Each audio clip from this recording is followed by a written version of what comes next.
संवत 1631 करऊं कथा हरिपद धरि सीसा नौमि भौम बार मधुमासा अवधपुरी यह चरित्र प्रकाशा। नमस्कार, रिपब्लिक भारत देख रहे हैं आप और मैं हूं आपके साथ वैभव मिश्रा। हम इस वक्त अयोध्या के तुलसी चौरा पे मौजूद हैं और इसी जगह से गोस्वामी तुलसीदास जी ने श्री रामचरितमानस की रचना की शुरुआत की।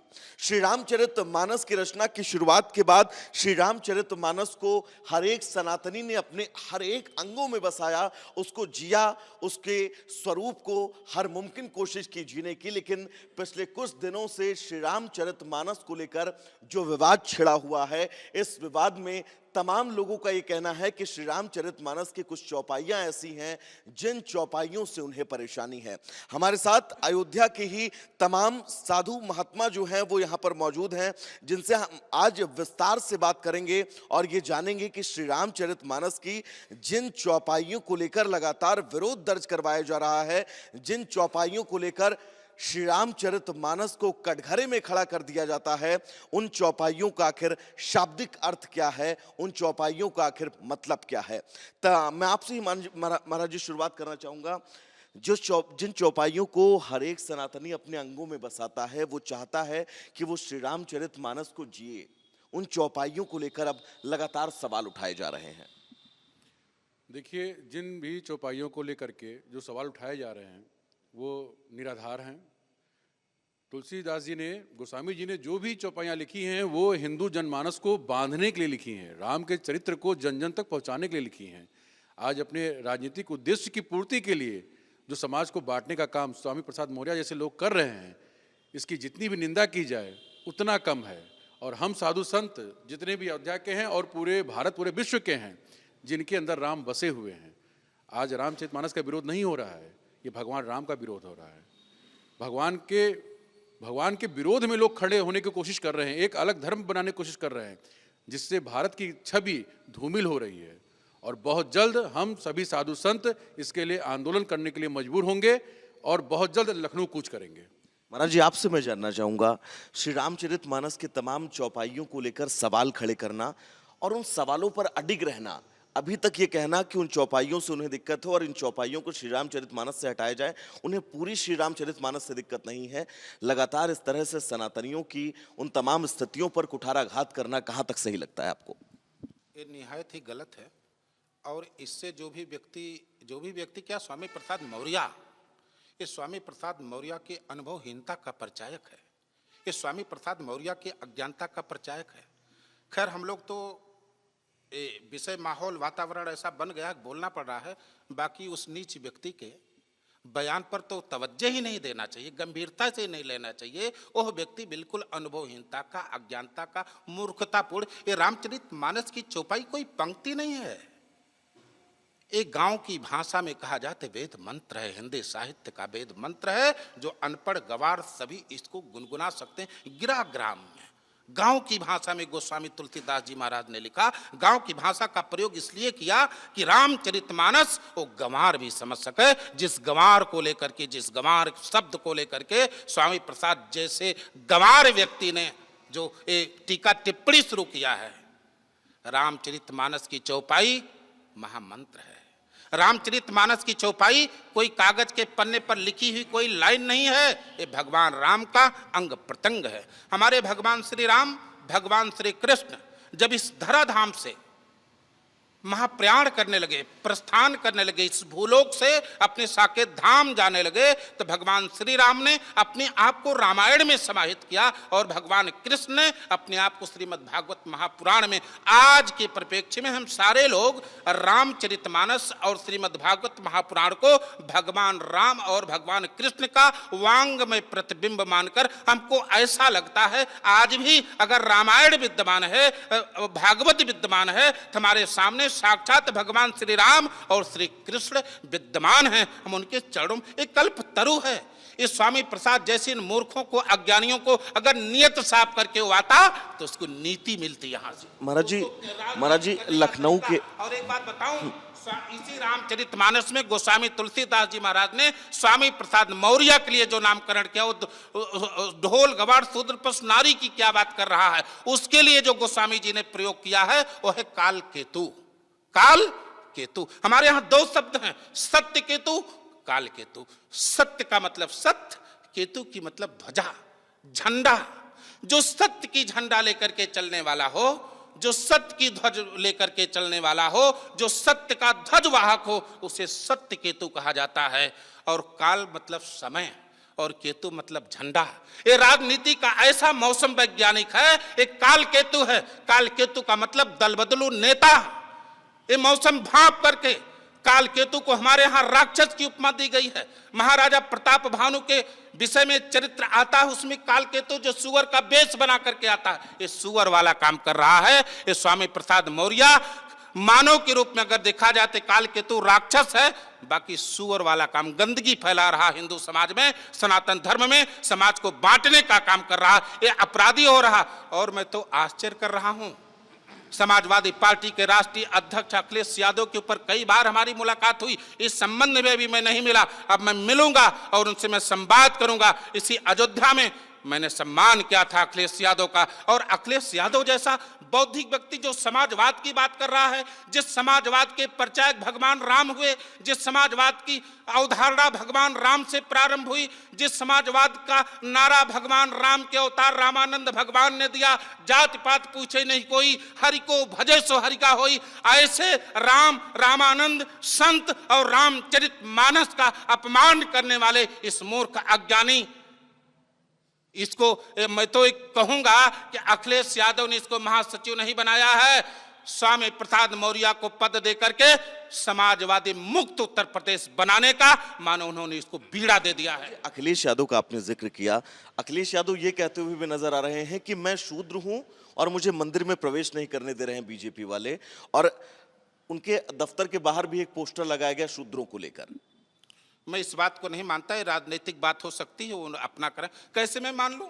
भगवान कृष्ण के वंशज हैं, वो यदुवंश हैं। हमारे यहाँ दो ही तो क्षत्रिय वंश था, एक रघुवंश था, सूर्य वंश था, और एक यदुवंश था। महाराजा यदु से यदुवंश प्रारंभ हुआ, जिसमें भगवान कृष्ण आए, और महाराजा रघु से रघुवंश प्रारंभ हुआ, भगवान सूर्य से सूर्यवंश प्रारंभ हुआ, जिसमें भगवान राम आए। अभी तक तो हम सभी लोग यही मानते हैं भगवान कृष्ण के वंशज हैं अखिलेश यादव, यदुवंशी हैं, और यदुवंशियों को भी छत्री की उपमा में लिया गया है। अगर शूद्र चिल्ला रहे हैं तो केवल राजनीतिक भाषा। महाराज जी लौटेंगे आपके पास, और भी लोग हैं हम उनसे बात करना चाहेंगे आपसे। महाराज जी मैं ये जानना चाहूंगा, क्योंकि इस पूरे प्रकरण के बाद श्री रामचरितमानस को लेकर जो विवाद शुरू हुआ, इस विवाद के बीच पहले ये लड़ाई तर्कों तक सीमित थी, और ताज होटल में जो कुछ हुआ पूरे देश ने देखा, अब हाथ पैर चल रहे हैं। जी जी, बहुत बहुत धन्यवाद आपका अवसर देने के लिए। वैसे मैं इस विषय में बहुत ज़्यादा कुछ नहीं कहते हुए मैं इतना ही कहता हूँ कि इस समय जो स्वामी प्रसाद मौर्य जैसे दुष्ट विचारधारा के लोग समाज को बांटने का काम एक राजनीतिक मुद्दा साधने के लिए, हालांकि मैं इस समाज से भी यही कहना चाहूँगा, ये आपकी न्यूज़ बहुत सारे लोग देखेंगे, उनसे भी कहना चाहूँगा कि आप जिसको सुबह शाम उठते सुबह कोई मिला तो भी भैया राम राम, हाँ, संबोधन में भी हमारे ईश्वर बसता हो, हमारी आत्मा और चेतना को एक बांटने का काम कर रहे हैं जो स्वामी प्रसाद मौर्य। और दूसरा तो हमारे धार्मिक ग्रंथ पर चर्चा करना ही कानूनन जुर्म माना जाता है, उनको तो अब तक अरेस्ट होना चाहिए था। लेकिन रामचरितमानस को जला देना, रामचरितमानस से चौपाई को हटा देना, आखिर रामचरितमानस में इतनी सारी चौपाइयों में केवल एक चौपाई रामचरितमानस की स्वामी प्रसाद मौर्य की कौन दिखाई देती है?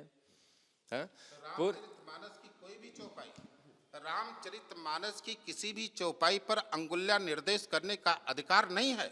और स्वामी प्रसाद मौर्य जैसे, स्वामी प्रसाद नहीं, कुछ लोग नेवला प्रसाद इसको बोल रहे हैं, मतलब इस मूर्ख की चर्चा करने की बात नहीं। आप सर्च करेंगे 2010 कुंभ, हरिद्वार 2010 में जो हरिद्वार में कुंभ लगा था, हमारे चित्रकूट तुलसी पीठाधीश्वर जो जगतगुरु स्वयं रामानंदाचार्य पद पर प्रतिष्ठित जगतगुरु रामभद्राचार्य जी, उन्होंने रामचरितमानस पर टिप्पणी किया था। हमारे पूरे भारत के साधु समाज ने, हमारे अखाड़ों ने दंड लगाया था, जुर्माना दिया था।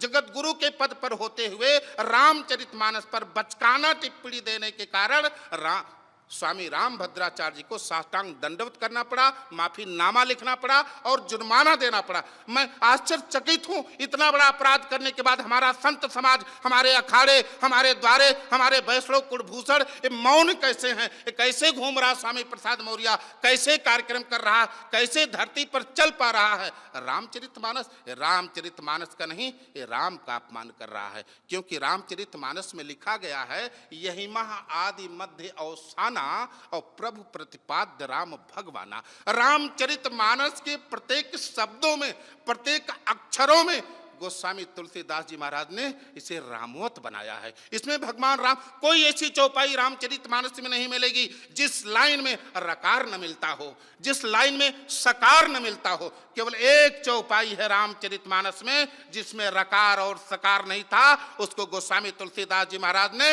असत्य से जोड़ दिया। झूठे लेना, झूठे देना, झूठे भोजन, माग चबेना, उसको सम्मान की दृष्टि से नहीं रखा गया कि जो असत्य करने वाला वो स्वामी प्रसाद मौर्य के लिए है। सवाल और मैं आपसे करूंगा, अज्ञानता आपको लगती है या फिर कोई और कहानी इसके पीछे है? इसके पीछे कहानी है, अज्ञानता नहीं है, वो तो मोहरा है।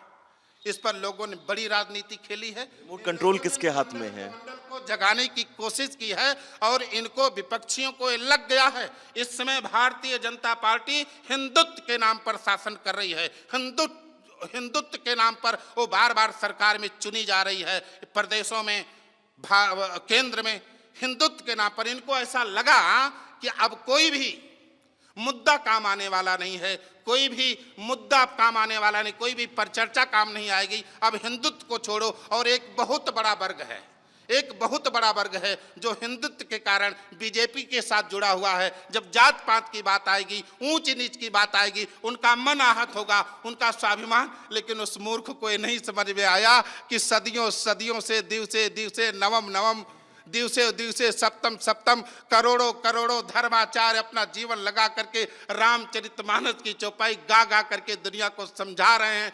फिर भी समाज अभी तक परिवर्तित नहीं हो पाया, फिर भी राम राज्य भी नहीं आ पाया। इस मूर्ख के एक चौपाई उठाने से हमारा समाज, हमारा वर्ग, हमारा दलित टूट जाएगा, इसकी गलतफहमी है। ये मंडल कौंडल को जगाने की इन्होंने मंडल जी। बाबू एक बात मैं आपको बताऊं, हमारे यहाँ वार्षिक परिक्रमा होती है कार्तिक के महीने में। स्वामी प्रसाद मौर्य जैसे लोग आकर के यहाँ देखें, कुछ भी नहीं करता, उसने कभी सेवा नहीं किया होगा, किसी मंदिर में नहीं गया होगा, केवल मानस का अपमान, ब्राह्मणों का अपमान, सवर्णों का अपमान। अरे उसको पता है ब्राह्मणों ने क्या त्याग किया है, क्षत्रियों ने क्या त्याग किया है? अगर आज कुर्ता पहन करके घूम रहा है तो उन लोगों का बलिदान है जो आज भारत स्वतंत्र है और भारत में आध्यात्मिकता और सनातन धर्म जीवित है। उन ब्राह्मणों का जिन्होंने अपना सब कुछ न्यौछावर करके मंत्रों के आधार पर अपने जीवन को लगा करके इस राष्ट्र को और इस धर्म को सुरक्षित किया है। जो इन लोगों ने मंडल कौंडल की राजनीति छेड़ी है, उनको मैं बताना चाहता हूं, राम और रामचरितमानस से ब्राह्मण कम जुड़ा है, क्षत्रिय कम जुड़ा है,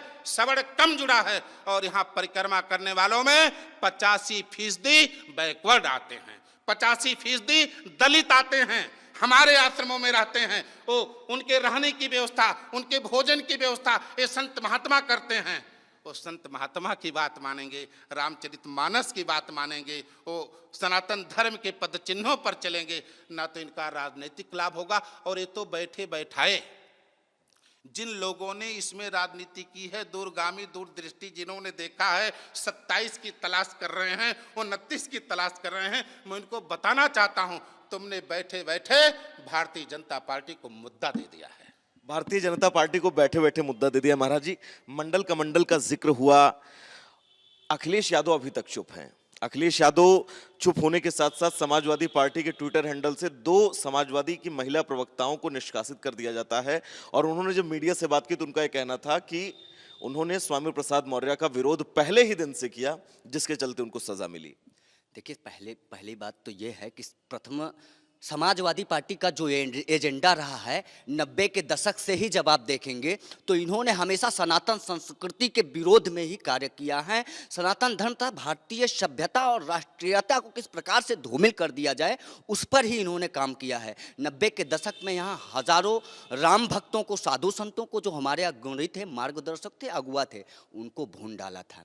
और उसी के पद पर अब जब आगे चलते हुए अखिलेश यादव जी के पास बागडोर आया समाजवादी समाजवादी पार्टी का, जो लोहिया की नीति पर काम करना चाहिए था जिस समाजवादी पार्टी को, जिस लोहिया ने रामायण मेला का ऑर्गेनाइज करते थे, जो राम मनोहर लोहिया जो हैं राम राज्य की परिकल्पना की बात करते थे, आज उसी समाजवादी पार्टी में भगवान राम तथा रामचरितमानस को अपशब्द बोलने वाला तथा तुष्टीकरण की राजनीति को बढ़ावा देने वाला स्वामी प्रसाद मौर्य प्रमोट हो जा रहा है अखिलेश यादव जी के द्वारा और राष्ट्रीय सचिव बना दिया जा रहा है। और वहीं समाजवादी पार्टी के कुछ ऐसे स्पष्टवादी नेता या नेत्री जो भगवान राम के साथ रामचरितमानस के साथ सनातन संस्कृति जो भारत की मूलभूत संस्कृति है उसके साथ खड़े होते हैं, तो उनको पार्टी से दरकिनार कर दिया जाता है अनौपचारिक तरीके से, जो लोकतांत्रिक नहीं है। ना उनसे कोई जवाब मांगा जाता है, ना जवाबदेही मांगी जाती है, ना कुछ पूछा जाता है और उनको बाहर कर दिया जाता है। समाजवादी पार्टी आज पूरी तरीके से असंवैधानिक हो गई है और जो समाजवादी पार्टी दलितों, पिछड़ों और महिलाओं के हित की बात करती है, आज मैं पूछना चाहता हूं कि जिस समाजवादी पार्टी की बागडोर कमान आज अखिलेश यादव ने स्वामी प्रसाद मौर्य को समाज को तोड़ने में लगा दिया है, स्वामी प्रसाद मौर्य को समाज में एक छोटी जाति के आधार पर प्रस्तुत करके क्या अखिलेश यादव समाजवादी पार्टी का 2027 के विधानसभा चुनाव में स्वामी प्रसाद मौर्य को मुख्यमंत्री का चेहरा नियुक्त करेंगे? अगर वो मुख्यमंत्री का चेहरा नियुक्त करते हैं तो मैं यहां तुलसी चौरा पे भगवान गोस्वामी तुलसीदास जी के यहाँ बैठकर यह दावा करता हूं कि ना सिर्फ वोट देंगे हम लोग उनको, बल्कि पूरी सनातन संस्कृति, पूरी लाबी मिलके 125 करोड़ जनमानस उनके साथ में उनका प्रचार करेगा। और आज जिस नारी के हित की बात कर रहे हैं, उस नारी के हित की बात क्या गेस्ट हाउस कांड समाजवादी पार्टी के एजेंडे में रहा, वो भूल गए? और आज जिस प्रकार से एक सवर्ण महिलाओं को बाहर कर दिया गया, क्या वो नारी नहीं है? वो उन नारियों के मान सम्मान का क्या अखिलेश यादव जी को ध्यान नहीं रहा?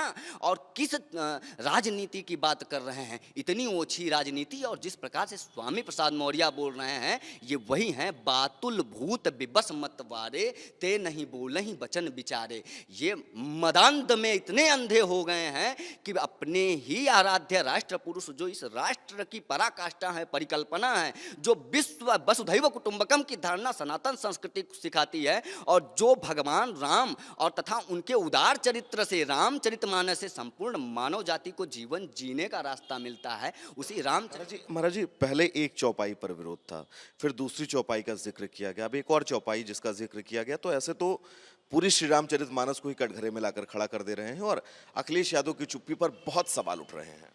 देखिए, अखिलेश यादव जी स्वयं से निजी हित, निजी निहित स्वार्थ के लिए आज इस ओछी राजनीति पर पहुंच गए हैं कि समाज को तोड़ डालें, फोड़ डालें, गृह युद्ध करा दें, राष्ट्र तथा संस्कृति को दुनिया के मानचित्र पर ले जाकर मरोड़ दें और फाड़ के फेंक दें, लेकिन उनका निजी स्वार्थ पूरा हो जाए, वो सत्ता में वापसी कर लें, उनका ये निजी स्वार्थ है। लेकिन यह कदापि भी नहीं हो सकता है अब, क्योंकि जो समाजवादी पार्टी ने नीति अपनाई है, इससे समाजवादी पार्टी समाप्त पार्टी हो जाएगी। और जिस नीति और नियत पे लोहिया के काम करना था समाजवादी पार्टी को, उस पर मंडल और कमंडल की राजनीति पर वापस जा रहे हैं समाजवादी पार्टी के लोग, आपको लगता है ये लोग धर्म की होगा उनको? बिल्कुल फायदा नहीं, वो लोग धर्म की ओछी राजनीति पर उतर आए हैं और जिस समाज को ये तोड़ने की बात कर रहे हैं, वास्तव में वही अभिन्न है हिंदू समाज का। महाराज जी ने इस बात का जिक्र भी किया है और कहा है कि सबसे ज्यादा बैकवर्ड लोग ही आते हैं जो श्री रामचरितमानस को पढ़ते हैं और प्रभु श्री राम के चरित्र को खुद में बसाने का हर संभव प्रयास करते हैं। महाराज जी, एक चीज जो वाकई हर सनातनी को कुरेद रही, क्योंकि तब से लेकर अब तक मैंने कई लोगों से बात की, श्री रामचरितमानस के पन्नों को जलाया गया। कभी सोचा था आपने कि ऐसा भी होगा? नहीं, ऐसा तो कभी ना सोचा था, ना ऐसा सोचने के लिए अब क्या बताया जाए कि उनकी ये अब किस स्थिति में वो हैं। वही महाराज जी ने कहा, बातुल भूत सहज मतवारे ते नहीं बोले ही बचन समारे। अब वो मदांध हैं, क्या समझे। और जो गंवार शब्द रामायण में लिखा है वो उनके ऊपर लागू हो रहा है। वो अपने आप को गंवार मान के ही ये गंवारपन करके और सब तोड़ मरोड़ के रख देना चाहते हैं समाज की एक रस्ता को, समरसता को। अब ये बहुत ही निंदनीय कार्य है। इसकी निंदा कितनी की जाए महाराज जी। हम लोग तो साधु संत ब्राह्मण बहुत ज़्यादा निंदा भी नहीं कर सकते हैं इसकी, बहुत ज़्यादा इसकी बुराई भी नहीं कर सकते हैं, क्या समझे। अब बस सीताराम सीताराम किया जाए, भगवान का भजन किया जाए और इसको सद्बुद्धि परमात्मा प्रदान करे, और क्या कहें। अपने ही समाज का है, ये अपना ही बच्चा है, नंगा हो गया है, क्या समझे। अब उसको सामाजिक रूप से अब उसको वस्त्र आभरण सब ढकना पड़ेगा महाराज, क्या समझे। तो नंगा है, नंगापन कर रहा है, और अपना बच्चा है, अपने समाज का बच्चा है, क्या समझे। अब ये आप लोग सुधारो भाई, आप लोग तो क्या बताया जाए।